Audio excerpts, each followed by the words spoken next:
Hey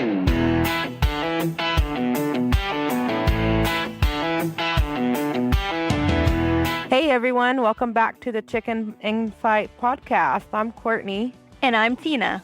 Today we're going to talk about something that can make a huge difference on shipment day, understanding the fastest way to get help if something unexpected happens during a live poultry delivery.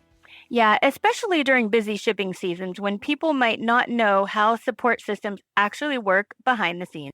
Exactly. We want to help listeners feel more prepared and less stressed if issues come up. All right, let's get into it. All right, Tina. So what makes delivery day such an important time to communicate quickly if a problem arises? Yeah, delivery day moves pretty fast, and with live birds, timing really matters more than people sometimes realize. The most important thing is to remember is that the chicks hatch, get dried off, get packed in a box, and shoved into a truck all in the same day. That's a lot for their little bodies to deal with and handle. So, and then on top of that, they're in shipping or, in transit for 1 to 3 days. So they don't understand what's going on. And you have to imagine they're standing in this little box and they're all cramped together for heat and everything and just trying to figure life out. And on top of that, the box is moving. And so they're trying to stand and they're using all of their energy. They're pretty tired when they get to where they need to be. So it's really important to understand the stress that the birds can be in as you're receiving them upon delivery. And there's definitely some misconceptions on what to report and when. So I always tell customers, unless your chicks arrive completely happy, healthy, no issues whatsoever, give us a call, because that means that maybe they are lethargic or weak, something like that. And oftentimes people just assume, especially people who have had mail order chicks before, that they are going to arrive weak and stressed, and that's okay. And yes, it is, but we prefer for the customer to call us, number one, so that we can notate their account. That way, if that particular chick doesn't make it through that 24-hour period when they get them, that we do have that guarantee in place and we have that information that we need to do that guarantee or to complete it. And then also, the chicks may need something specific. We can find out what's going on, get some other brooder information, and really tweak some little tips and tricks for that specific issue. So it's really important. And we are here for all of that. We're not just here to get that sale out and then that's that. So we want to be involved. We want to help out as much as we can so that those chicks have the best start possible. Delaying these reporting can really take up some crucial time. And not only that, but it also reduces what we can do to assist with that guarantee. So it's really important to call us that first day. Of course, get the chicks in the brooder, do what you need to do with them, dip their beaks, make sure everything's good to go. But then the next step should be to call us or email us. Right, especially because these are live animals. They're not just your regular package or pair of socks that you've ordered. So they can't just sit on your porch all day. So preparing ahead of time really changes how smoothly things can go. Absolutely. And something else that they really should do is make sure that that brooder has been tested before those chicks ever even hatch and mail out, because time gets away from us. Life happens, and we want to make sure that we've tested it. We know where that heat lamp needs to be for that 100 to 105 degrees for the first 8 hours versus where it needs to be after that 8 hours to around the 90 to 100, 95 to 100 degrees. So it's really important to test that out, make sure everything is good to go. We have everything ready before they even arrive. Yeah, that's right. To have things prepared will cut down and reduce stress levels for sure. And Cortney, what are some of the biggest misunderstandings customers have about support during Wednesday deliveries and after business hours?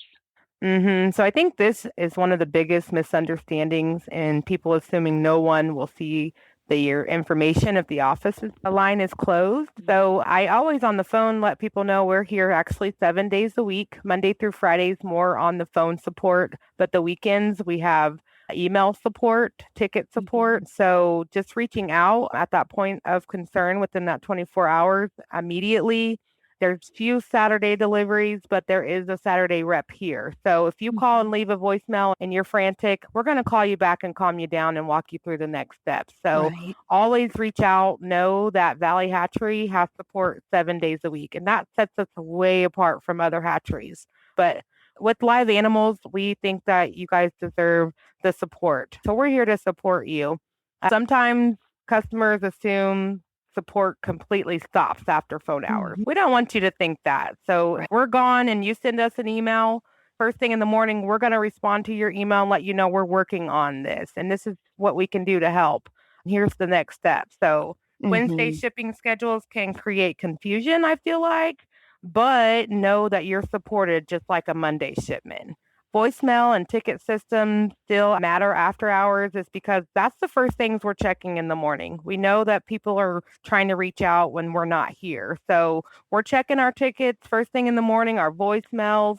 I don't recommend leaving it on a specific voicemail, just in general voicemail, because sometimes reps don't make it in each day. So I don't recommend just calling and hitting extension to leave a voicemail. I know you work with certain people sometimes, but if it's an emergency and that person might not be available, just leaving that general voicemail for a call back on the weekend is the best. So communication channels, they're monitored daily, like I said. They're routed to the right people at the right time frames, depending on who's here and what days.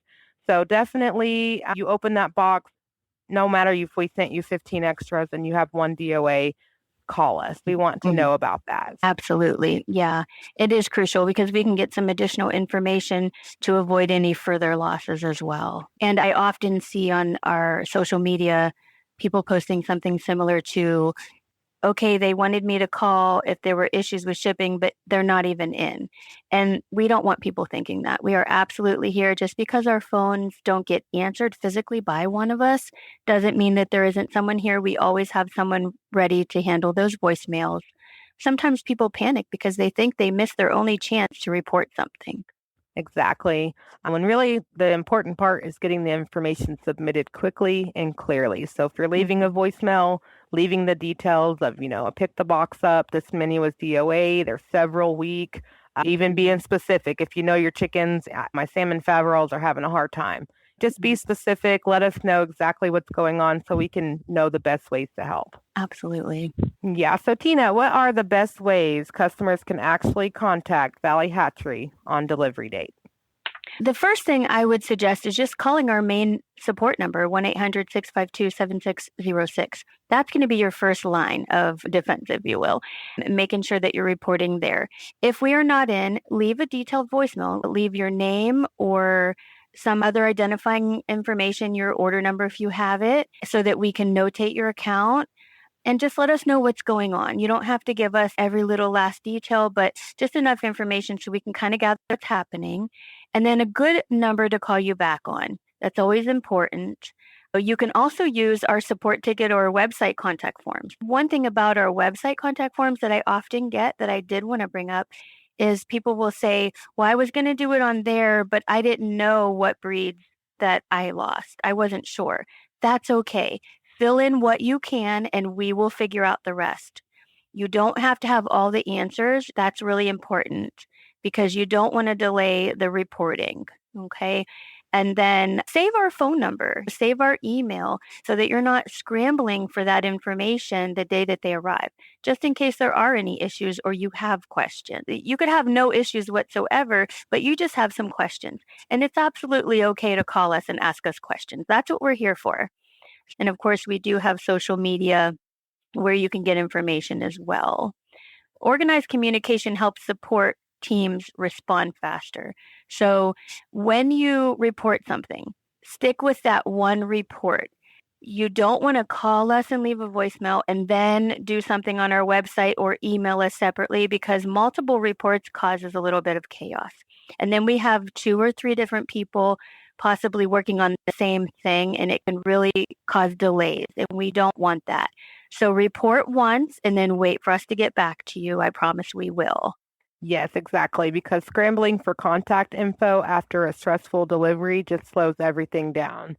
So even leaving that detailed voicemail and really helpful during high volume periods. If we're taking orders or even answering questions or helping through delivery dates, we want people to call. So we apologize about a delay, but continue to call, continue to wait. If you get a chance to leave a voicemail, make sure it's detailed and just know someone will be in contact with you. Right. Using one point of contact, like you said, so important because now you've opened several, if not more than one person might be working on your case, and that can be confusing for sure. So, Cortney, why aren't social media messages always the fastest option for urgent delivery concerns? So we are monitoring our social media mostly Monday through Friday. So that's why calling, leaving a voicemail is a better system to use. So social media platforms, they're not structured support systems. Messages can get buried during busy periods. The tickets and voicemails, they route directly to our proper team members. So like I said, someone's always here working them tickets, answering them calls 7 days a week, not so much with social media. So social media is also a very busy platform. So organized communication channels improve response accuracy. So knowing where to call at that point of problem is the best thing. So that's why we are informing our customers, call us, leave a voicemail, send an email. Just let us know so we can help and support you. Yeah, social media feels instant, but it's usually not the best place for time-sensitive delivery issues.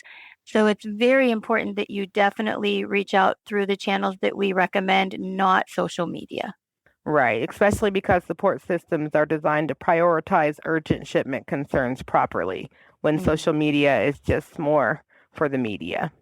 So thank you guys so much. Hopefully this episode helps listeners feel a little more prepared for shipment day and understand how support communication actually works.